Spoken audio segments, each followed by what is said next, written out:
Eusko Jaurlaritza.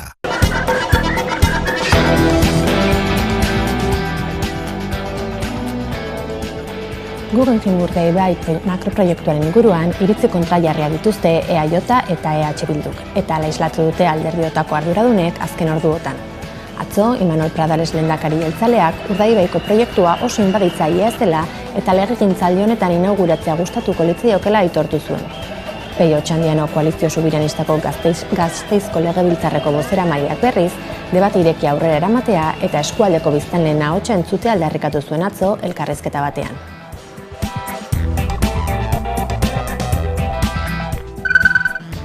Eguerdion guztioi. Etxebizitza eskubidearen aldeko manifestazio nazionala antolatu du Euskal Herriko Etxebizitza Sindikatuak datorren abenduaren 14 Bilbon, eta jada 220 eragilek babestu dute deialdia. Etxebizitzaren merkantilizazioak langile klasearen osotasunarei ere egiten dio. Gero eta gehiago eta gero eta gogorrago. Baina modu are bortitzagoan eragiten die langile klasearen geruza jakin batzuei.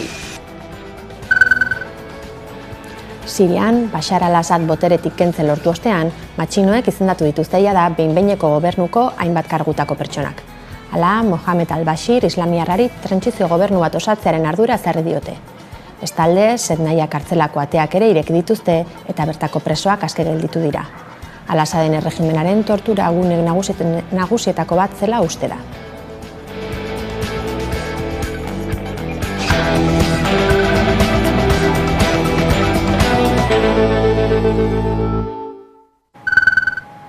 Eguerdion guztioi. Ordu 2:02 diren honetan emango diogu hasiera gaurko albistegiari.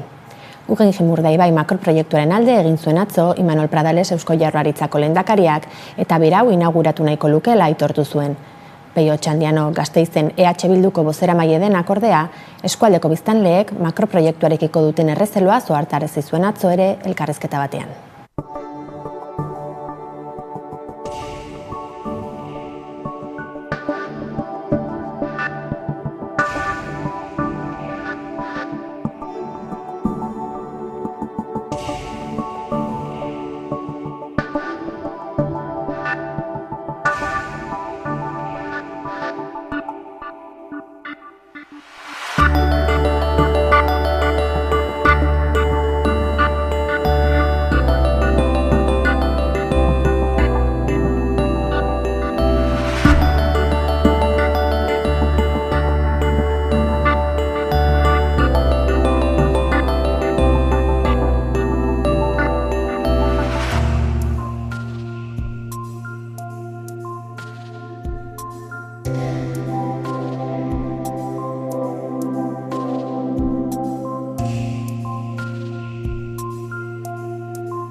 En primer lugar, lo que hay que pedir es un debate abierto, sereno, transparente, ¿no? En segundo lugar, yo creo que hay que escuchar a la comarca, porque la comarca pues tiene bastantes recelos o incluso ya muestra una posición bastante frontal, ¿no?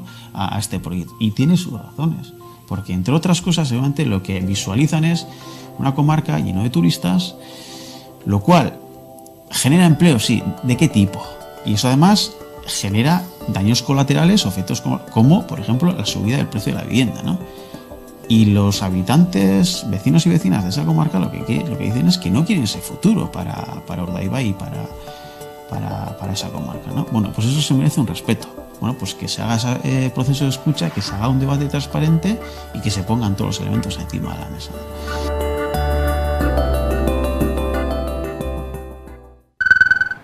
Araban, 2025erako aurrekontuei dagokionez, akordioa sinatu zuten atzo Foru Gobernuak eta EH Bilduk. Arabako Aldundiak eta EH Bilduk 2025eko aurrekontuak onartzeko akordioa egin dute. EAJaren eta Alderdi Sozialistaren gobernu taldeak ez du gehiengoa Arabako batzar nagusietan eta beharrezkoa du EH Bilduren babesa. Eba López de Arroyabe EH Bilduk Arabako batzar nagusietan duen bozeramaileak azaldu duenez, adostutako 33 milioi horiekin legegintzaldi honetako politika publikoak bideratu nahi dituzte, baina azpimarratu du ez direla EH Bilduren aurrekontuak. Akordio horri esker, Arabako Foru Aldundia eragile aktibo bihurtuko da landa eremuan etxebizitzak sozialak eta gazteentzako etxebizitzak sortzeko, egoitza plaza publiko berriak sortuko dira, kasu honetan Mendialdea, herritarrek eta tokiko komunitateek paper garrantzitsua izango dute energia berriztagarrien edapenean eztabaida prozesuak bultzatuz eta urtez urte eskumen gehiago dituzten, baina portu onera eramateko baliabide ekonomikorik ez duten gure toki erakundeen finantzaketa handituko da ere bai. Beraz, akordio ona da Arabarentzat, bertako toki erakundeentzat eta lurralde honetan bizi garen ontzat. Guztira 69 zuzenketa partzial adostu ditu EH Bilduk gobernu taldearekin. 33 milioi euroko balioa dute, baina 2025ko aurrekontuan 9,6 milioi euro joango dira.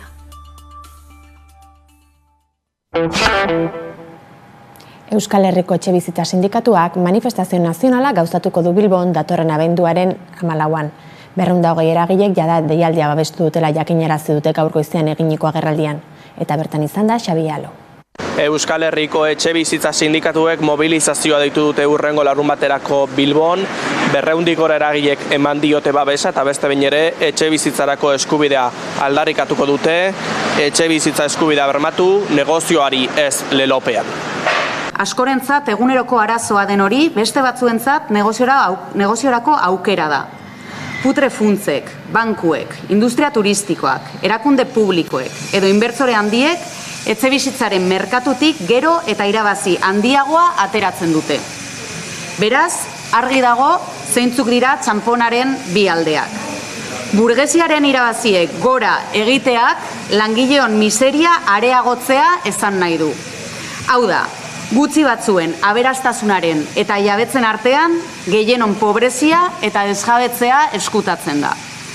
Arazoaren munta ikusita, mobilizazio zabala deitu nahi izan genuen Euskal Herriko Etxebizitza Sindikatu ezberdinok. Eta horretarako atxikimendu kanpaina abiatu genuen duela aste batzuk. Atzo Bilboko San Francisco auzoan familia bat etxegabetu zuten, tartean 2 adingabeko. Azet Etxebizitza Sindikatuak egoera salatu nahi izan du.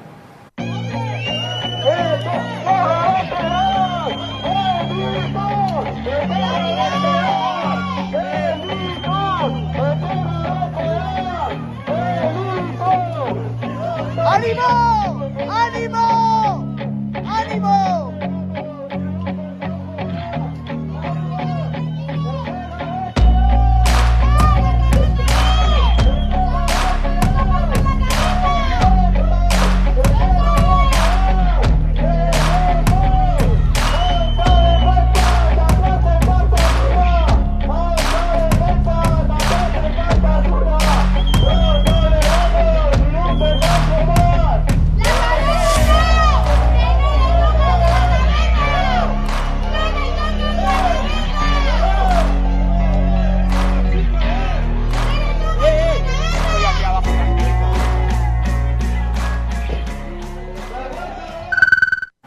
Etxebizitza eskubidearen inguruko albistekin amaitzeko, Gasteizen udalak hiria 2025ko martxorako gune tentsionatu izendatzea aurreikusi du.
Giza eskubideen nazioarteko eguna ospatzen da gaur, eta data honen harira Rene Cassin saria banatu zuen atzo Eusko Jaurlaritzak.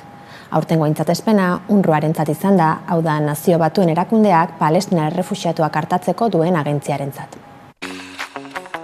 Imanol Pradales lehendakariak eta Maria Jesus San Jose Justizia eta Giza Eskubidetako sailburuak René Cassin saria eman diote Palestinako errefuxiatuentzako Nazio Batuen agentziari. Munduan edozein motatako indarkeria jasaten duten biktimen ondoan egotearen alde egin du lehendakariak. Ekialde hurbila eredutzat jarri du. Pradalesek berretsi du Eusko Jaurlaritzaren gaitzespen irmoa herritar zibil babesgabeek jasaten dituzten erasoengatik. Eskerrik asko kide guztioi bihotzez. Euskadi beti izango duzue ondoan. Lehenak izan ginen estatuan zuekin elkarlanean hasten, orain dela 10 bat urte. Eutsi egingo diegu laguntza horri. Hala berretsi nuen joan den urrian Natalie Buckley komisionatuarekin izandako bileran, hala eskatzen du egun bizi dugun egoerak baita ere.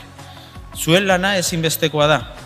Itxaropena zarete hondamendiaren erdian. Itxaropena behar dugu. Giza duintasuna defenditzen duzue ahulenei babesa eskainiz. Nazioarteko komunitateari konponbide baketsu eta irankorra adostea eskatzen diogu. Lehendakariak balioetsi egin du Nazio Batuen erakundeak eta UNRWAk giza eskubideen alde egindako lana. Era berean, Maria San Josek Palestinako herriak pairatzen duen indarkeria salatu du eta euskal gazteei zuzendutako kanpaina berri bat iragarri du gaur bertan abenduaren 10ean giza eskubideen nazioarteko eguna dela eta. Izan ere, egunero gogorazten digu giza eskubideak mehatxupean daudela. Egunero ikusten dugu garai arriskutsuak bizitzen ari garela pertsonen duintasunerako.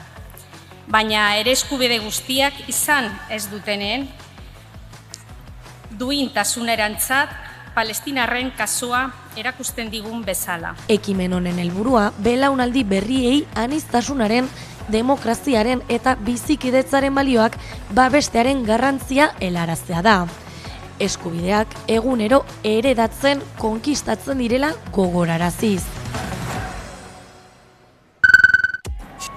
Azken orduotan, bi indarkeria matxista kasu berri ezagutarazi dira Hego Euskal Herrian. Alde batetik, atzo, Eusko Jaurlaritzako Segurtasun Sailak jakinarazitakoaren arabera, 23 urteko gizonezko bat atxilotu zuten Errenteria eta Lezo artean bikotekidea eraso izanagatik. Gipuzkoako Foru Aldundiak egoera gaitzesteko ohar instituzionala plazaratu du eta bi herrietako mugimendu feministek elkarretaratzea deitu dute gaurko. Bestalde, Bilbon, gizon bat atxilotu dute sexu erasoa egin izana egotzita.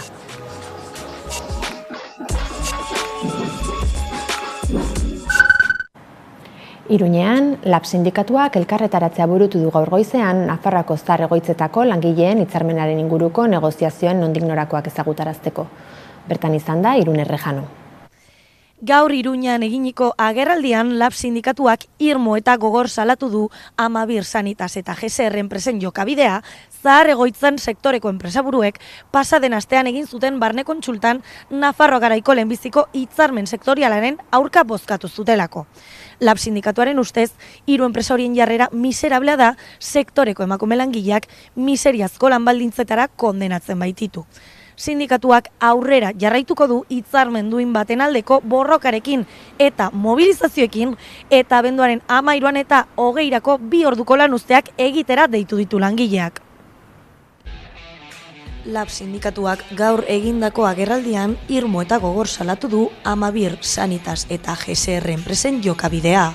Zahar egoitzen sektoreko enpresaburuek pasaden astean egin zuten barne kontsultan Nafarroako lehenbiziko hitzarmen sektorialaren aurka bozkatu zutelako. Pasaden astean patronalaren zati batek, patronalaren zati batean dauden enpresa batzuk bozketa bat egin zuten eta bozkatu zutena zen ezin diotela emanen bide Nafarroako egoitzen lehen hitzarmenari. Eta berez, aurkako botoa eman zuten. Guretzat, bozketa horren emaitza eta enpresa horiek hartutako jarrera miserablea da.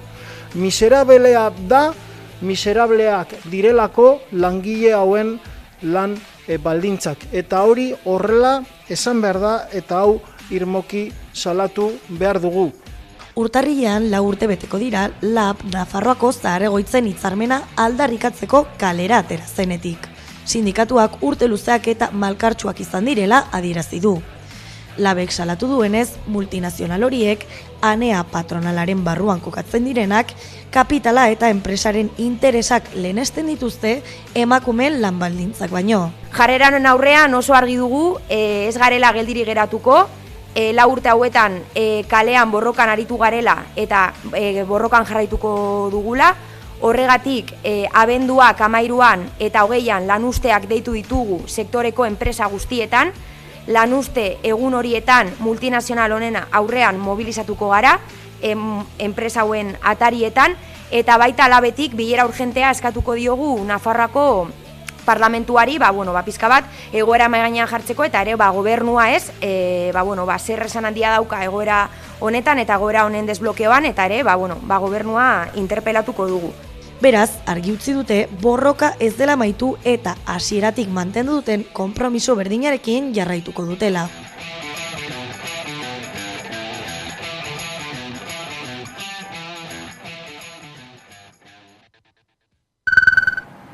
BM eta Superamararen salmentaren aferan badirudi prozesua bertan behera utzi dutela oraingoz.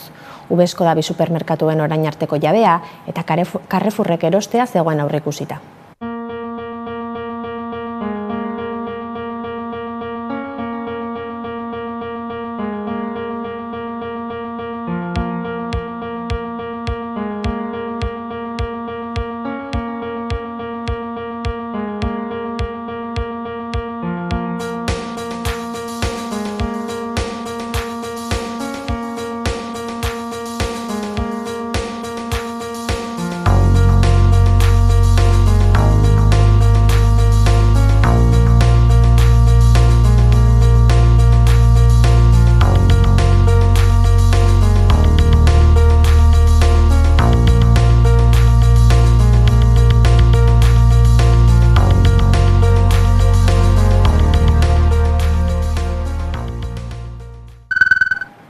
LAB sindikatuak agerraldia egin zuen atzo, privatizatutako zaintzarloan bertako langileen izaera publikoa aintzatestea aldarrikatzeko.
Globo enpresaren aurkako epaiketa gauzatzen dabiltza egunotan Donostian.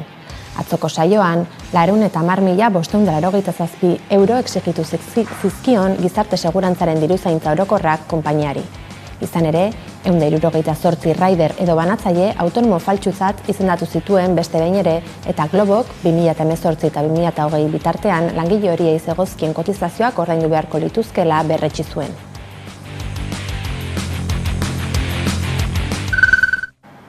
Sirian, botere aldaketa prozesua aurrera doa. Hala, matxinoek Mohamed al-Bashir izendatu dute trantsiziozko gobernu bat osatu dezan. Al-Bashir sortalde askatzeko erakundeko kide da, garai batean Al-Qaedaren parte zen taldekoa. Horrez gain, Sednaia kartzelako Bashar al-Assaden erregimeneko tortura zentro nagusinetakoaren ateak zabaldu dituzte eta bertan espetxeratutako presoak libre utzi dituzte besteak beste.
Frantzian, lehen ministro berri baten bila dabil Emmanuel Macron presidentea.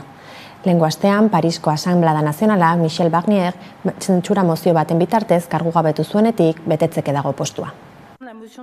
Pasaden asteazkenean Frantziako lehen ministroaren aurkako zentsura mozioa onartu zuen Asanblea Nazionalak, ordutik jardunean ari da Frantziako gobernua. Eta bien bitartean Macron presidenteak lehen ministro berri aukeratzeko bilera sortari ekin dio. Ezkerreko indarrekin ari da bilera sorta egiten, baina intsumisoek uko egin diote presidentearekin bilera egiteari.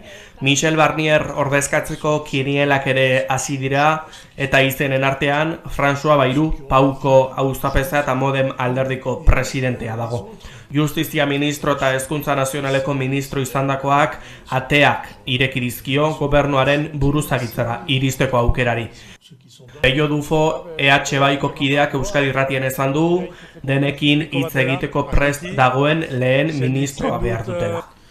Nik egia erran, ez dut izenik hola aipatzen, zenta niretzat ez da izen batena, da talde edo lan aman komun bat behar dena, prest dena eramaiteko pertsona bat. Hori behar dugu.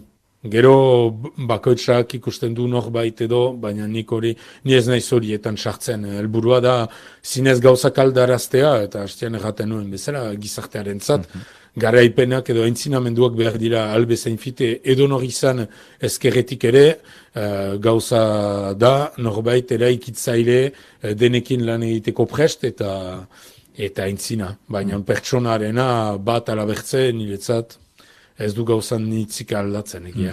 Azken egunotan Notre Dame katedral eraberrituaren inaugurazioarekin ezkutatu nahi izan du Macronek Frantziako krisi politikoa. Aste honetan, Latinoamerikari dagokionez, Mercosurrek Europar Batasunarekin hitzartutako merkataritza libererako akordioaz eta Bolivia eta Mexikoko beste hainbat berriz mintzatuko da gure kolaboratzaile Bero Satrustegi. Europar Batasunak eta Mercosurrek merkataritza akordio bat sinatu dute mugarri izanen dena bi eskualdeen arteko harremanetan EFE agentziak jakitera eman duenez. Bi eskualdeen arteko harremanak 85ean hasi ziren eskualdeen arteko lankidentzako akordioarekin. Prozesua baina oso motela izan da desberdintasun politikoengatik. 2019an hasierako hitzarmen bat lortu zen, baina honek ere hautsak harrotu zituen Europar Batasuneko kideen artean, ez baitzegoen adostasunik batez ere ingurumen, nekazaritza eta jasangarritasunarekin erlazionaturiko oinarriei eta estandarrei dagokienez. Europatik zorrozki begiratzen zitzaion Mercosurreko herrialdeek beren baliabide naturalak babesteko politika eskasiari, batez ere Amazoniako baso soiltzeari dagokionez. Iritsi dira baina, akordio batera, hitzarmen honek munduko merkaturik handienetakoa hartuko du. Europar Batasunak gehien esportatuko dituenak garraio materialak, farmazia produktuak eta automobil piezak izanen dira. Mercosurrek bestalde, abereak eta pentsuak esportatuko ditu, bai eta petrolio produktuak eta produktu mineralak. Hala ere, gehiago luzatu daiteke akordioa oraindik Europar Batasuneko eta Mercosur osatzen duten herrialde guztiek onartu behar baitute. 2024an Boliviako gobernuak ia bikoiztu egin du konfiskatutako kokaina kopurua iazko datuekin alderatuta. Halaxe jaso du Maria Silvia Trigo kazetariak Infobae komunikabidean. Segurtasun ministroaren hitzetan inoiz ikusi gabeko zenbakiak dituzte eskuartean. Aurten, 88 laborategi eta 63 tona kokaina klorhidrato suntsitu dira. Goranzko joera duten datuak dira, iaz 2023an ia 33 tona kokaina konfiskatu baitziren. Infobaen Gabriela Reyesen hitzak jaso dituzte, bera kriminologoa eta herritarren segurtasunerako eta drogen aurkako Boliviako behatokiko zuzendari ohia da. Eta honek argi dio, nazioartean badakalkulu bat esaten duena estatuek merkatuan dagoen kokainaren 10% baino ez dutela konfiskatzea lortzen. Eta beraz, geroz eta kokaina gehiago konfiskatu, horrek esan nahi du orduan eta kokaina gehiago dagoela merkatuan. Inpunitatean eta merkatuan dagoen kokaina kopuruan jarri beharko litzatekeela fokua dio. Nazioarteko trafikoan dabiltzan erakundek estatuaren babesa dutela adierazi du Gabriela Reyesek, izan omisioagatik, gelditasunagatik edo besterik gabe babesagatik. Argi baitio Reyesek, narkotrafikoak ez du soilik botere ekonomikoa behar, botere politikoaren laguntza ere behar du aktibo jarraitzeko. Mexikon badago desagertuen eta gerra zikineko desplazatuen emazte eta seme alabak deituriko kolektiboa herrialdeko guda zikinean sortu zena.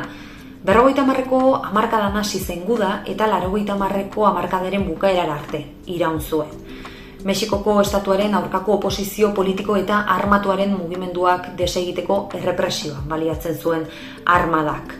Kolektiboko kideek adierazi dutenez, Mexikoko armadak 77. eta 84. urteen artean gutxienez 600 pertsona desagerrarazi zituen.